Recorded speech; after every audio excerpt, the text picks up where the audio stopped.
The identity of the Zodiac Killer is one of the most frustrating mysteries in the history of serial murder.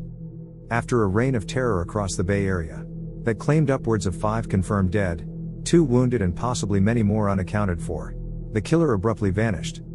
The San Francisco Police Department interviewed many suspects during the investigation, but none were considered as promising as Arthur Leigh Allen. Interviewed during the early days of the investigation, he became the subject of several search warrants over a 20-year period, none of which provided any evidence of his guilt. Despite the mostly circumstantial evidence against him, Allen has remained strongly associated with the Zodiac case, and many veteran police detectives considered him to be the most likely suspect. Allen was first revealed in Robert Graysmith's book Zodiac in 1986, and those who found an interest in the case could now learn about one man Graysmith referred to as Robert Hall Starr. However, those who were more familiar with the case would come to realize that the pseudonym Starr was based on Arthur Leigh Allen, a man who would go on to confound investigators and armchair sleuths to the present day. Allen first came to the attention of the Vallejo Police Department in early October 1969, but exactly how he came to be a point of interest remains unclear. Possibly thousands of names had been put forward to the authorities, the grounds for which had been on the smallest pretext, but resulted in placing those people under police suspicion. There was at the time a rumor that Allen had received a speeding ticket near Lake Berryessa on the night of Shepard's murder, but this was later determined to be false. He was simply one of many Vallejo residents for whom the finger of suspicion was directed, leading the police to conduct an interview to determine if Allen was the Zodiac. Detective John Lynch of the Vallejo Police Department was one of the officers assigned to investigate the attack at Blue Rock Springs, during which 22-year-old Darlene Ferrin was shot and killed, and was actively pursuing suspects in relation to this incident. For some inexplicable reason, Lynch attended Elmer Cave Elementary School on October 6, 1969, where he spoke with a suspect who was later identified as Arthur Leigh Allen. Lynch questioned Allen on his whereabouts during the attack at Lake Berryessa, which occurred a week prior to the interview. Lynch states that Allen claimed he was skin diving on Salt Point Ranch on September 26, 1969, where he stayed overnight and then returned to Vallejo the following day, staying at home for the remainder of the day. The brief report makes no mention of further questioning concerning Allen's whereabouts on the dates of other known Zodiac murders. It would be only 5 days after this interview that the Zodiac shot and killed cab driver Paul Stein, in what would be the last known murder committed by the Zodiac. The events which then led to a deeper investigation of Allen began on July 15, 1971, when Santo Panzarella, a Southern California businessman, entered the Manhattan Beach Police Department to provide information he had about the Zodiac case. Panzarella said that Allen once made incriminating remarks to Donald Cheney, who was Panzarella's business partner, that alluded to the fact he was the killer. On this statement, the Manhattan PD sent 2 detectives to interview Panzarella and Cheney at their business premises, where they were told a fascinating story. Cheney explained he had formed a friendship with Allen for several years before he moved to Southern California, and recalled a conversation they had during December 1968 in Allen's Fresno Street basement. The topic they discussed was that of recreational hunting. However, it soon took a sinister turn when Allen brought up his interest in Richard Connell's classic short story The Most Dangerous Game, in which a crazed count hunts shipwrecked travelers who become stranded on his private island, and which had become a popular fictional story. Allen mentioned he had become fascinated with the story, citing it as one of his favorites, adding that he identified with the count and his proclivity for hunting humans for sport. Allen then went into more detail about his hypothetical plan for committing a series of murders of couples in lovers' lanes. Cheney explained that he went on to describe how he would perpetrate these murders, quoting Allen as saying he would use a revolver or pistol with a flashlight attached to some for illumination and an aiming device, and would walk up and shoot people. Allen also talked about shooting the tires of a school bus and picking off the little darlings as they came bouncing off the bus, and went on to say that he would send harassing notes to the police.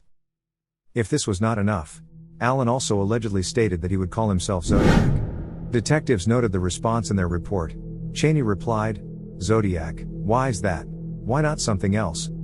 Arthur Allen at this time became very emotional and stated, "I like the name Zodiac and that's the name I'm going to use." Cheney's account of this conversation, which apparently took place in December 1968, would make a strong case against Allen for being the Zodiac. This was primarily because the information wouldn't have been revealed until almost a full year, when the details of the first Zodiac attack at Lake Herman Road were described in the Zodiac's first communication in August 1969. Similarly, the Zodiac's threat to target a school bus was not made public until later in the year, October 1969. The most perplexing part of these revelations concerns Cheney's timing in sharing these comments with the police almost 2 years later. Cheney moved away to Southern California in January 1969, and it is possible he did not hear about the circumstances of the second Zodiac attack at Vallejo. However, the murder of Paul Stine in downtown San Francisco on October 11, 1969, received national press attention, and it is impossible that residents of Southern California were not aware of the mysterious serial killer calling himself the Zodiac who targeted couples and lone victims, then wrote threatening letters to the newspapers detailing his crimes. Both Cheney and Ponzarella confirmed they read news articles in the Los Angeles Times about the Zodiac murders, but it was another series of murders which led to Cheney revealing all he knew on Allen. In 1971, Cheney read about a completely obscure and unrelated series of unsolved murders which occurred in Grass Valley, CA, a small town about 150 miles north of Vallejo and San Francisco. It was these recent killings which prompted Cheney's suspicions about Allen to the forefront of his memory. If this was the case, it seems odd that the reports on the Zodiac murders which detailed a killer identical to Allen's description did not register with Cheney, but the series of unrelated murders managed to jog his memory. Almost as perplexing as Cheney's apparent ignorance of the Zodiac's subsequent crimes was the evidently careless disregard Allen had for keeping the planning of his crimes a secret, given how careful and precise the Zodiac had been in the execution of his murders. A revealing detail in the MBPD report concerned a past incident in which Allen was found to have touched Cheney's young daughter inappropriately during a camping trip years prior, for which Cheney had complained to Allen's brother.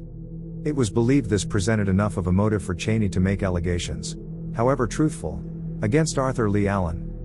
This allegation would present some truth given that Allen had previously lost his job as an elementary school teacher in March 1968 due to similar allegations of sexual misconduct with students. By most accounts, Allen was generally well liked by those who knew him. However, he was considered somewhat eccentric. He would have a somewhat strained relationship with his mother that would persist throughout his life.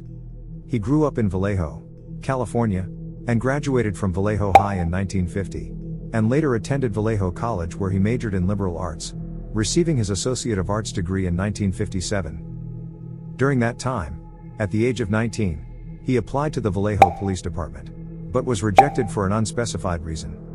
After enrolling for further education at Cal Poly State College, Allen enlisted in the U.S. Navy in 1957, something that would cast further suspicion on him being the Zodiac, who it was suspected had a strong affinity with the military. Allen was arrested in June 1958 for disturbing the peace, however the charges were later dropped, and at the age of 25 he received an other than honorable discharge from the U.S. Navy. Between 1959 and 1962, Allen attempted to gain his teaching credentials, and was hired by the Santa Rosa Elementary School in Atascadero, California. During that time he found an interest in the study of abnormal psychology and studied mental hygiene at Atascadero State Hospital, where he would later receive treatment for his pedophilic disorder. While working at Travis Elementary, at Travis Air Force Base, Allen was caught with a loaded weapon in his car on school grounds, and fired from his position. Sometime in 1964-65, he suffered a motorcycle accident and was incapacitated with a severely lacerated leg wound. Finding employment at Valley Spring Elementary in Valley Springs, Allen continued with his teaching profession throughout 1966 to 1968. During the Zodiac investigation, it was found that Allen had never been married or had a girlfriend, and possessed a strong hatred of women, as well as a less than healthy fixation on young children. While working at Valley Springs, he was accused of molesting a child, which ended his teaching career in 1968. It was the December of 1968 when Don Cheney claimed that Allen had revealed his plans to become the Zodiac, and also during this Christmas holiday that he received a Zodiac watch from his mother as a gift. By April 1969, Allen was living back home with his parents, and secured a part-time job at a gas station in Vallejo. He worked for an approximately 6-month period. He was later fired, and his former employer would describe him in August 1971 as undependable with a drinking problem, and was also said to be too interested in small girls. On July 4, 1969, the Zodiac attacked 22-year-old Darlene Farron and her friend 19-year-old Michael Mayhew, while the two sat in Mayhew's car in Blue Rock Springs. A lone occupant drove up to the couple, got out of his vehicle and fired several shots at the young friends, seriously wounding Mayhew and killing Farron. The subsequent police investigation worked on the assumption that Darlene Farron possibly knew her killer, and shortly after her murder, a relative informed investigators that Darlene had a relationship of some sort with a man named Leigh. At the time, Allen had begun working part-time as a janitor at Elmer Cave Elementary School in Vallejo until 1970. During his time there, the Zodiac sent letters threatening to blow up a school bus full of children. On October 6, 1969, Allen was questioned by Detective John Lynch of the Vallejo Police Department. Allen owned several handguns, one of which he allegedly always kept in his car, and he apparently enjoyed the level of notoriety that came with his 1969 interview with Detective Lynch, and bragged openly that he was a Zodiac suspect. From 1970 until 1974, Allen attended Sonoma State College, where he majored in biological sciences, with a minor in chemistry. Although he completed all the academic requirements in 1974, he did not receive his Bachelor of Science degree until after July 1981. During his time at the college, several girls and young women went missing and were later found dead, their bodies discovered in areas around Allen's Santa Rosa trailer. Soon after the interview with Cheney and Ponzarella, Detectives Langstaff and Amos of the Manhattan Beach Police conducted a background check to gather basic information on Allen. It was then that they came across his 1958 arrest for disturbing the peace and the subsequent dismissal of those charges. Langstaff then made contact with Inspector McKenna of the SFPD Homicide Division and informed him of the details surrounding Cheney's story. McKenna then suggested that Cheney should correspond with Allen so they could obtain a sample of his handwriting for comparison, and asked that Langstaff forward a report compiled by Chief Crumpley to Inspector Dave Toski, who was in charge of the Zodiac case. Toski's partner, SFPD Inspector William Armstrong, went to speak with Cheney on July 26, 1971. Their discussions lasted 11 days, and Cheney displayed an amazing ability for accessing his past memories, which presented an even more damning indictment of Allen's guilt. Firstly, he now remembered that the conversation with Allen had taken place a full year earlier, making the date of the alleged confession as December 1967 instead of 1968. He then declared that Allen had inquired how a person could disguise their own handwriting, the subject of which Cheney claimed he even offered his advice. In subsequent interviews, he also recalled how the conversation with Allen had not been initiated by mention of the most dangerous game, but rather with Allen declaring how his application to become a police officer was rejected. So instead, he decided to pursue a criminal career, eluding detection by committing crimes with no motive. This story would change again, with Cheney telling investigators that Allen shrouded his murderous statements as part of plans to write a crime novel. The Zodiac had not been definitively linked to the kidnapping of Kathleen Johns, and the victim had ruled Allen out as the man responsible for disabling her car and proceeding to take her on the terrifying ordeal she endured with her baby through rural San Joaquin County. Cheney weaved this incident into his story too, adding that Allen described how he had the idea to disable a woman's car by removing the lug nuts from her wheels. Lastly, he declared to Armstrong it was not the news article about the Grass Valley murders which instigated his contacting police with his concerns, but a newspaper article about the Zodiac's threat to kill school children. This, he said, is why he remembered, because these words were similar to Allen's own comments about picking off little darlings. Cheney's account cannot be considered reliable because of his constant changing of the timeline and contortion of the facts to fit his own theory of Allen as the Zodiac Killer. It is possible that over time, Cheney's recollection of the conversations he had with Allen had become distorted, and ultimately melded with news accounts he had read, which then formed an all too convenient scapegoat in Arthur Lee Allen. Thank you for listening to part 1 of the Zodiac. Be sure to hit the notification bell so that you know when we upload new true crime videos.